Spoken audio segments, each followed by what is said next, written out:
Hi, this is Danny Doyle. Welcome back to Chapter 20 of my Fire Emblem Path of Radiance 0% Growths playthrough. And we have a couple of units to talk about. One of them is familiar, one of them is not, which is sort of a running theme, because that happened with like Gatri and Astrid as well. That happened with the Birds and Shannon. Volk Oh, the other just guy. got a story-based promotion. Oh, I'm joined by Jacob. That's who Oh, hi. just spoke up. Man, the other guy must be the recognizable one because I don't recognize this guy. He has like a thing pulled up over his face. He's wearing Well, the that's just for COVID. cloak. He's just being So, mindful. He doesn't want to spread the disease. so I don't recognize this guy. I guess we should finally talk about him then. It's Volk. He's your thief, but he's been promoted to assassin. He hasn't lost the ability to steal, which thankfully, because in GBA, assassins can't steal, so if you promote a thief, they just lose the ability to steal, which is stupid.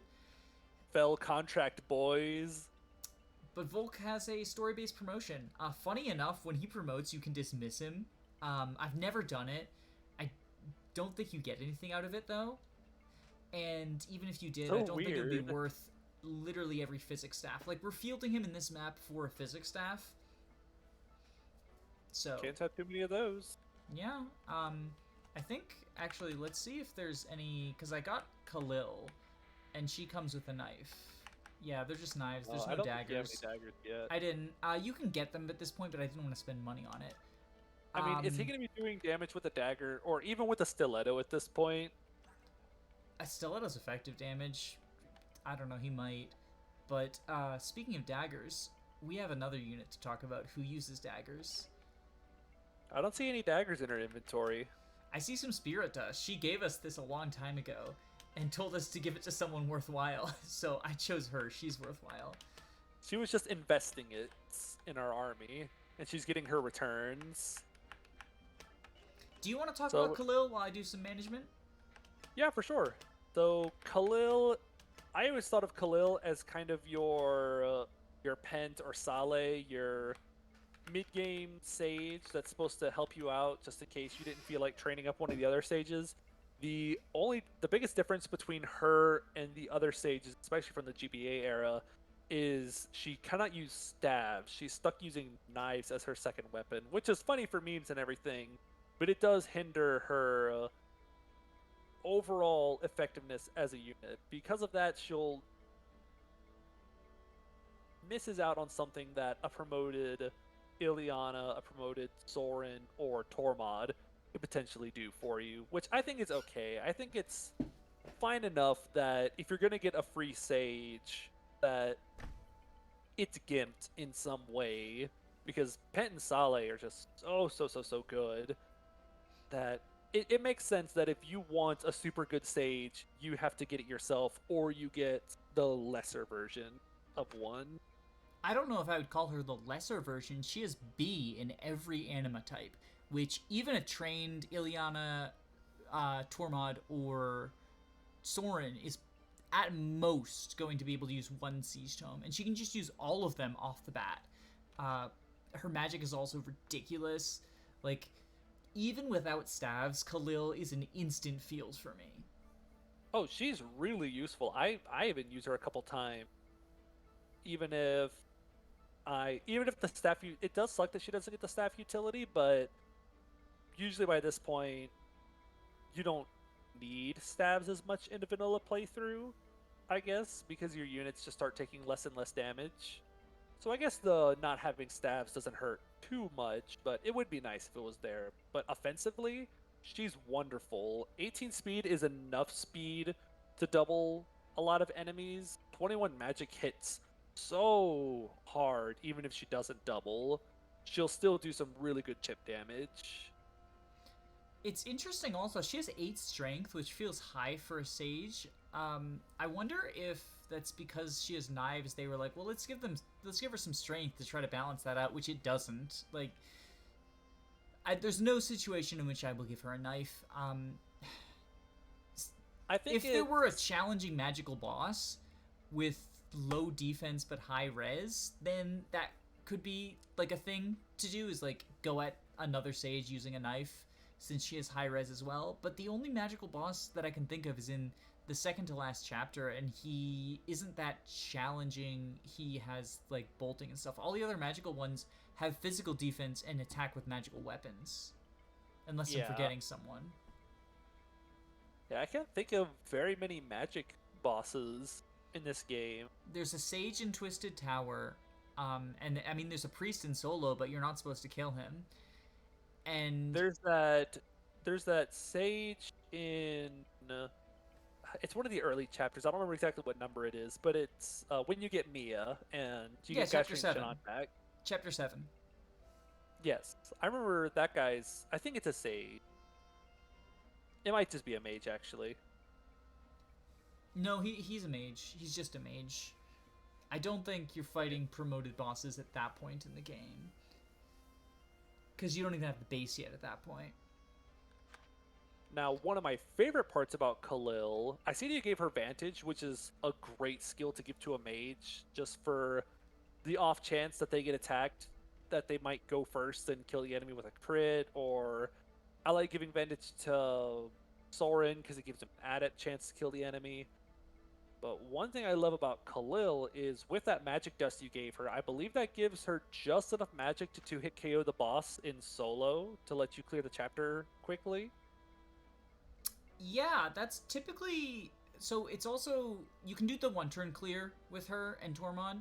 You can also do a two-turn clear that's pretty reliable and gets you 2 treasure items. Probably the 2 most valuable ones. But I think...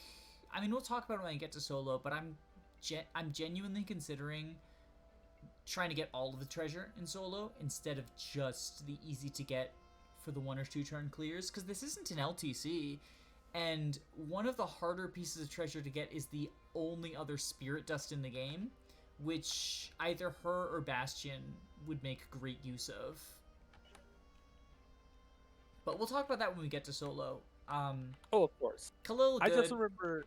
I just remember fielding Khalil at base in that chapter, and she was 1 damage shy with a bolting tome, or maybe it was a meteor, whichever one had the higher might, or whichever one I had. But she was exactly 1 damage shy of killing that boss, and she had 90-something experience. So after she chipped him, she got a level up, and I save stated and kept loading my save state until she leveled magic, so I could kill him on the second attack, because I didn't want to spend a whole spirit dust on her. Why not just use Tormod? Who's Tormod? He's that guy warming the bench. Tormod can use Meteor from base. He literally needs no training to use Meteor. Like, if you Khalil, Dance, Khalil, Tormod, or do that in any other order, like, from base, the 2 of them can combine for a boss kill with the help of Really? Racing. Yeah, Tormod uses Meteor from base. He needs no training to do it, and Khalil being only 1 damage short means that, like, even if you decided to sell the Spirit Dust for whatever reason, like, just use Tormod. It's that easy. He has Meteor as a level 6 or whatever mage. And because he has celerity, he can reach the, like, with a single shove, can reach the area to hit that guy with the meteor. And, like, he'll die if you hit enemy phase, but it's not going to happen. On Maniac mode, he doubled the boss with minimal training. Wow. Yeah, no, Tormod's a fucking good unit, and I will, if we get one thing out of this playthrough, it's going to be you appreciating Tormod. I will be using Tormod on my next time I play Path of Radiance. Don't you worry yourself. I will be using Tormod for like 1 chapter, because otherwise I'm going to be feeding all the EXP to Nephany so I can get those transfers. Transfers are a whole other conversation. This is the chapter where you fight Jill's dad. And hey, look, more snow. So, one of the sort of like cooler things that a lot of people actually know as well, like it's not, I feel like it's a commonly known thing, where because like Jill can join the enemy in this map, but I feel like there's a good deal of misconceptions around how that happens, because the game even hints at like, hey, you should bench her at multiple points. Like, there was a base conversation a few chapters ago that they're like, hey, you should bench Jill while we're in Dane because you don't want her to have to fight her countrymen. And then prior to this chapter, is a bit where they're like, I think the enemy commander is Jill's dad, we should probably bench her. And if you, as I'm about to, deploy her, there's a further conversation when you start the map where Ike and Jill turn to each other and Ike's like, hey, the commander's your dad. Are you okay with that? And she's like, I'll follow whatever orders you give me, but I would prefer that you don't order me to kill my father. Jill can be recruited by her father to the enemy, but she has to initiate the talk conversation. So there is no reason other than to show it off why Jill would ever become a red unit. Now, is Jill going to be the one killing her dad? No, not even for like the I'm not cruel story reasons, but look at his stats. Also, he has his mastery skill. Like, he would fucking, I can steal his elixir though, but he would fucking murder her. This looks like a pretty good unit. Can we get this guy, please? No, we cannot get Shinharam. I guess he's the Camus of this game. Is what he would be. I don't like calling that an archetype, but for people who do, that's what he would be. I never really thought of it that way, but you're kind of right. Somewhat. He's the guy that want to recruit but can't because story stuff. Well, and he's not fighting for Dane for evil reasons. He's doing it because so the reason there's a time limit on this map of 20 turns is the town, like Jill's hometown, is flooding. Ashnard is flooding that town in order to prevent, or not, I think Petrine is doing it under Ashnard's orders. She's flooding that town in order to prevent the army from getting to Dane Castle. So Shinharam is like, we're gonna engage in battle. He's supposed to defend the dam to stop Ike from being able to like close the dam and save the town. But Shinharam is like, hey, we gotta do this fast, like, because the sooner I kill you, the sooner I can unflood my town and like not kill the people I don't want dead. Yeah. But I think, I mean, the Stefan button and the Mariam button are going to be a big part of our plan. I only have one staffer for this map. I'm a little bit nervous about that, and if I struggle with it, I might end up switching deployment. I just don't know who I would undeploy. Possibly Jill or Kieran or Titania. But let's get started. Sounds good. Yeah, here's that conversation I was talking about. Were you hoping to get both things in those villages, or were they things... I imagine those are two things you definitely want. I'm pretty sure they are things that I want. They're, I don't remember what they are, though. Do you mind pulling up either, like, WD or something? Yeah, I've actually got it right here. I had a feeling you might ask. So, the top house near the start is the Smite Scroll, or the Smite Manual. Oh, I want that. And the bottom house is a Rescue Staff, I believe. I also want that. So, those sound like two things you definitely want. Yes, that is an accurate assessment. I'm sure Smite's going on either Warham or Runoff later. I haven't decided, but one of them, for sure.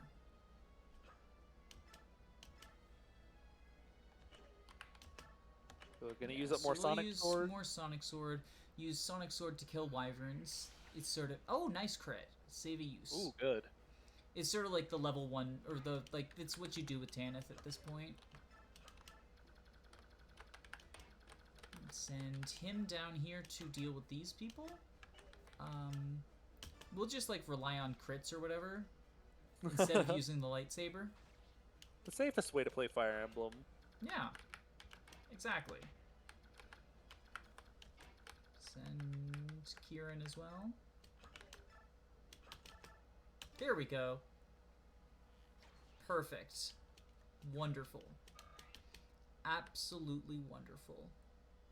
So I've heard from some people, and I want to know if this is also a misconception. After Jill becomes a red unit, can you talk to her with an A-supported Mist to get her back? I don't or think is you that can. A misconception? I'm pretty sure you can't. Like, I've heard that, but I've also heard that it's not true. I've never tried it. Maybe I should have tried it on my most recent run. I did Jill Mist A support. I probably should have tested it. Shoulda, Oh woulda, coulda. well. Now the world will never know because no one's going to bother to double check it. There we go. Kill for Mariam. And you'll notice that I'm like using the reinforcements this chapter where I didn't last chapter. I didn't want them to kill crows and then afterwards every turn Tanith had something important to be doing that was not reinforcing. That makes sense. Whenever you have a free turn and you're okay with yellow units just doing whatever, I don't really see a problem with it. It's not like experience for these units is something that you desperately need, so they're not going to be taking any of your kills or anything. I think that even in the instances where you want experience or whatever...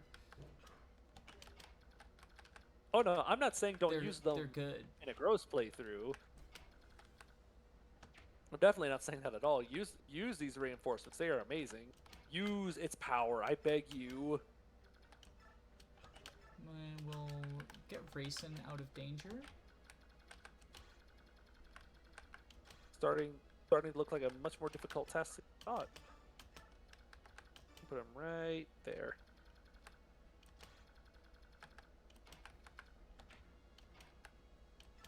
And I'll be interested to see how this map plays out.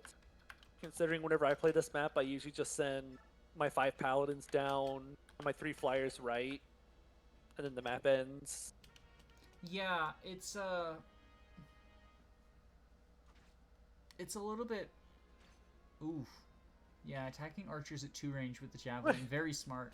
Very proud of you. Very proud of you. There's a reason why that Pegasus Knight is not the leader of the Yellow Unit Holy Guard. I mean, technically, I would say Tanith is their leader, right? Yeah, Tanith's their leader, and they're just kind of doing whatever. And yeah, there's more just sort of, oh, he's doing the right thing. Woe is me. I kind of want to steal that Men's Staff as well, but, like, I just... Too many other things you need to do before the chapter ends. Well, and I wanted Volk down here for combat, because I was like, I'll let the yellow units take care of that. I'll let Tanith take care of the wyverns. And Tanith being a worm slayer. Thankfully, next chapter, there are not any wyverns, so her using the Sonic Sword up to the point where it would break isn't going to be a concern. And I believe by the time that there's a real danger of me breaking it if I don't break it in this chapter, because now it's at 16 uses. I gotta say, that is a really cool magic sword animation, though, for the map animation. Yes, no, I entirely agree. And I think it's much really cooler cool magic than, sword. I think it's much cooler than the combat animations, like the zoomed in one. Which I actually, for most Fire Emblem games, I'm at the point now where not just for the speed and time saved, but because... Ooh. Stefan, you doing all right, man? This is the chapter. This is the chapter where I lost Stefan in my Iron Man too. So it would be really ironic if I had to do a reset over Stefan in this chapter. Ironic. I will reset over the Sonic Sword as well. If I miscalculated and it breaks, I will reset over it. Oh yeah, for sure. That's definitely something you're gonna want to hammer. 100%. Just throwing Tanith at a group of wyverns with it is so useful. Oh, it still attacks with the wind magic at 1 range. Yes, which makes it better than... I believe the GBA magic swords don't do that, correct? The Lightbrand and Wind Edge attack with... They attack with strength, I believe, at 1... No, it's... I know in FE7 the Lightbrand is... It uses... It attacks res always, and at 2 range it uses half your strength. Meanwhile, the Rune Sword always casts the Nosferatu spell, but I don't remember if it, like, halves your strength or something. And I think the Wind Edge acts the same as the Light Brand in Sacred Stone. I like the way that Lightbrand works in FE6 best. I think it's pretty Personally. interesting, just the set 10 damage. It also allows you to have a unit like it makes so I approach GBA mostly from the viewpoint of drafting rather than vanilla play because that is the way that I like playing it. I want to reinforce, but I also want to kill this guy. So I think really kill this guy is the play. I wish when it came to the Light Brands and Wind Edges that they treated them more like javelins and hand axes, just let you buy them for reliable 1-2 range. I never understood why javelins and hand axes get thrown at you, but swords just like their 1-2 range is considered a rarity that you're never supposed to find. I mean, they usually act a little bit different as well. I don't want to bait these guys yet. Man, I don't think you get the Light Brand in Sacred Stones until after Last Hope, if enough green units survive. I think you get the Light Brand. Or is that something else? Is that the... No, you get... It's also bad, though, so, like, would you use it? Oh, I'll use it. I love the Light Brand. I believe he has a Vuln. Yeah, he's a Vuln that can be stolen. Volk being useful. I mostly would like to steal the Physics Staff and the Elixir. And then there's a Mend up here that if I have time, I will go for. But I believe... Well, that guy has a Mend as well, and I can steal, like, an Elwind. Level 0 strat is using, like, a flyer to drop Volk and have, like, trap this guy into not being able to use Blizzard, but... I don't think... Like, I'm not going to do that in this run just because it's, going to be hard to do. That sounds a little risky. Yeah, I just don't have a good flyer. This guy has... Oh, right. Killer Bow can shoot that. Boy, killer weapons. Awkward. It's a good thing we don't have to deal with any criticals or anything. That's awkward. That's very awkward. Are we about to have a repeat of the last map? Oh, almost certainly. Animation's on to watch him get crit. No. I remember, like, that map, like the Nightbring map, it tends to be a short map and like kind of a breather map for me when I play this casually.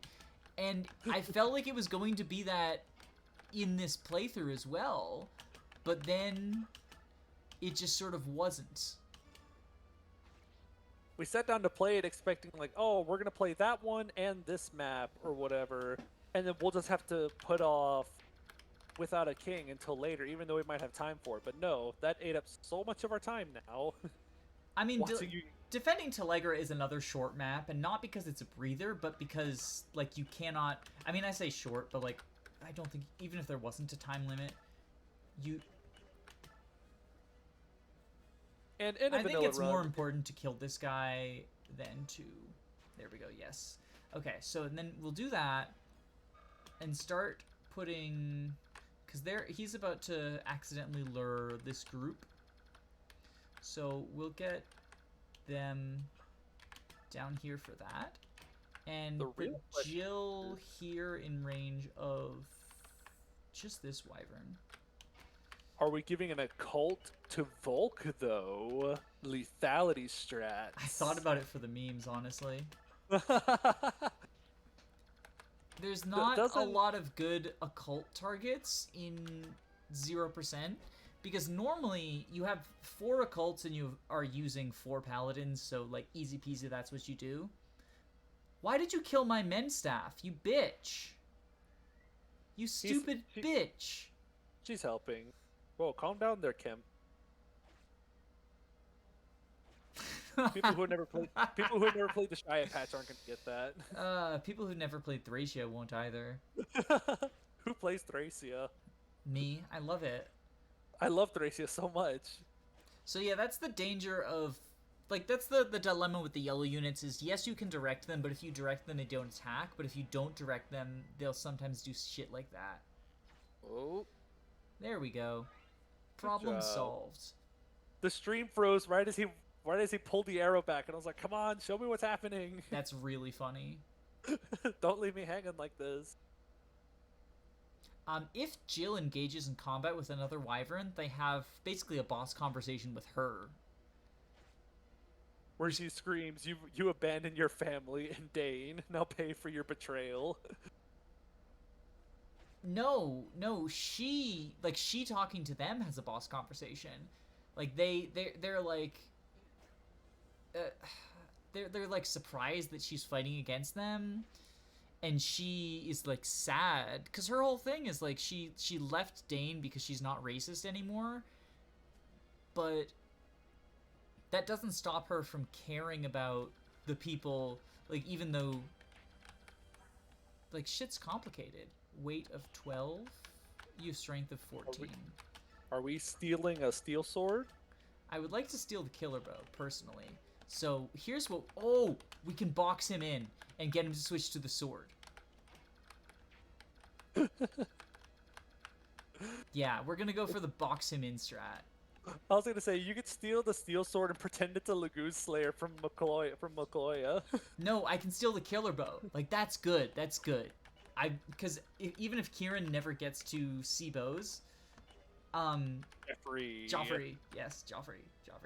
Jeffrey killer bow. I would just like to make sure that he's not gonna... Okay, so he won't, like, instantly kill on retaliation.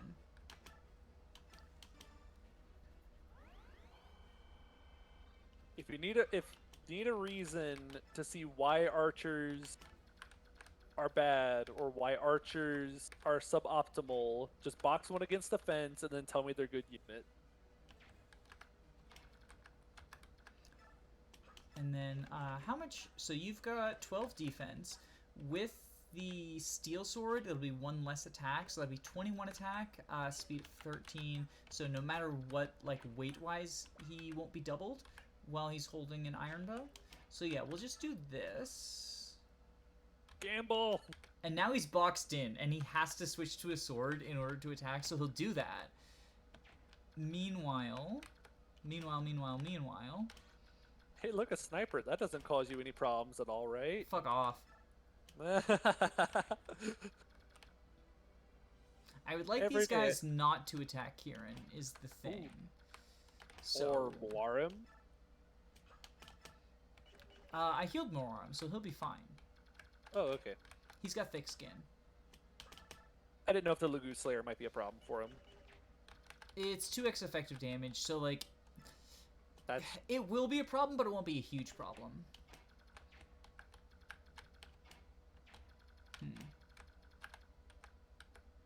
Yeah, let's, So this is the... Yeah, they're like, you're a traitor. And she's just like... Like, shit's complicated when you have family who's horrible, and you realize they're horrible, but that doesn't stop you from, like, caring about them. And he's also, like, not supposed to be horrible. I don't buy the whole... He's like, oh, we were just, like, faking being racist in order to, get acceptance from Dane. But they also, like, they left Begnion, and it's unclear as to why. It's a whole, like... I don't buy... I don't buy a lot of the, like, redemption arc stuff for Shinarim and Har. Like, I think that they are bad people. Items... I'm stealing enough vulneries that, Hopefully you don't leave Rayson in range of the Lagoon Slayer. That would be awkward. Yeah, that would be awkward. That would be awkward. But, hopefully I don't leave Rayson in range of anything. I think is more to the point. That's also a pretty good plan. I like that plan. That's it for this episode. Don't forget to like, comment, and subscribe. Bye bye.